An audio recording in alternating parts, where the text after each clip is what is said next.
સંઘ પ્રદેશ દાદરાનગર હવેલીમાં વરસ્યો ધોધમાર વરસાદ। 4 ઇંચથી વધુ વરસાદ પડતા જનજીવન ખોરવાયું। દૂધની ચોકીપાડા નજીક ખનકીનું નાળું ધોવાઈ ગયું। સવારે શાળાએ બાળકોને ભારે હાલાકી પડી છે। ચોકીપાડામાં આવેલ સરકારી શાળાના બાળકોને મુશ્કેલી પડી। વિદ્યાર્થીઓ જીવના જોખમે નાળામાંથી પસાર થવા મજબૂર બન્યા છે। 300 થી વધુ વિદ્યાર્થીઓ આ શાળામાં અભ્યાસ કરે છે, પરંતુ વરસાદ બાદ શું સ્થિતિ સર્જાઈ? ખનકીનું નાળું જે ધોવાઈ ગયું, જે બાદ જીવના જોખમે વિદ્યાર્થીઓ અહીંથી પસાર થઈ રહ્યા છે। દાદરાનગર હવેલીના આ દ્રશ્યો ન્યૂઝ 18 ગુજરાતી એટલે પણ પ્રસારિત કરી રહ્યું છે કે પ્રશાસન જાગે અને અહીં કોઈ કામગીરી કરવામાં આવે, જેથી વિદ્યાર્થીઓ અહીંથી જોખમી રીતે મુસાફરી ન કરે અને જોખમી રીતે પસાર ન થાય।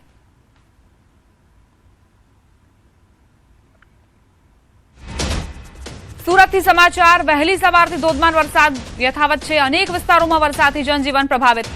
અરેઠની વાવિયા ખાડીમાં પાણીની ભરપૂર આવક થઈ છે। ખાડી પર પાણી ફરી વળતા રસ્તો બંધ કરાયો।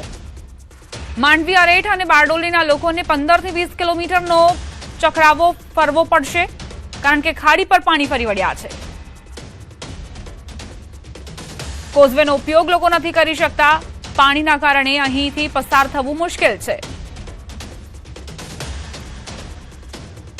સુરતમાં સતત વરસાદ વરસ્યો છે, જે બાદ વાવિયા ખાડીની આ સ્થિતિ। વાવિયા ખાડીમાં જે પાણીનું જળસ્તર છે તે વધુ નોંધાયો છે અને તેના કારણે લોકો અહીં અવરજવર નથી કરી શકતા।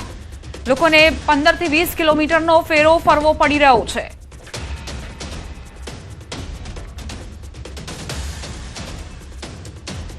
સમાચારોમાં હવે આગળ વધીએ। પાટણની હોટેલમાં યુવતીની હત્યા મામલે મોટો ખુલાસો। અમદાવાદની યુવતીની હત્યા તેના પતિએ જ કરી। પ્રેમ લગ્ન બાદ પતિએ જ પત્નીનું ગળું દબાવી હત્યા કરી। હત્યા બાદ પતિ અને મિત્ર હોટેલમાંથી ફરાર થયા હતા।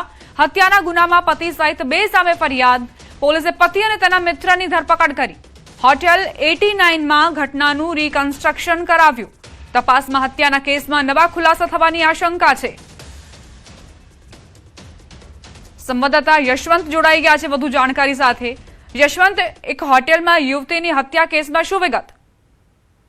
ચોક્કસથી જે રીતના 3 દિવસ પહેલા જ જે પાટણની હોટલ 89 હતી, તે 89 ના અંદરથી એક જે અમદાવાદની યુવતી હતી શ્રેયા પટની નામની, તેની લાશ મળી આવી હતી અને લાશ મળ્યા બાદ સમગ્ર ઘટનાની જે તપાસ છે પાટણ એ ડિવિઝન તરફથી કરવામાં આવી હતી, જેમાં એક દિવસે ચોંકાવનારી ઘટના બહાર આવી હતી કે જે રીતના જે હોટલના સીસીટીવી તપાસ કર્યા હતા અને તપાસ કર્યા બાદ ખબર પડી હતી કે જે શ્રેયા પટની નામની યુવતી હતી તે તેના પતિ સાથે આવી હતી તે હોટલના અંદર રહેવા માટે।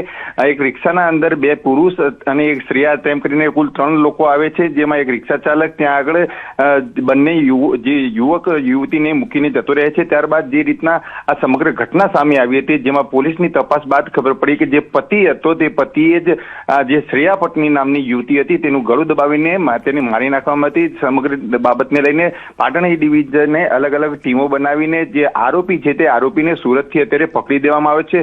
ઘટનાની વધુ માહિતી મળતા જ એટલી ખબર પડી હતી કે જે રીતના બંનેના પ્રેમ લગ્ન થયા હતા 2021માં અને અમદાવાદના ભેખાણીનગર ખાતે બંને લોકો રહેતા હતા।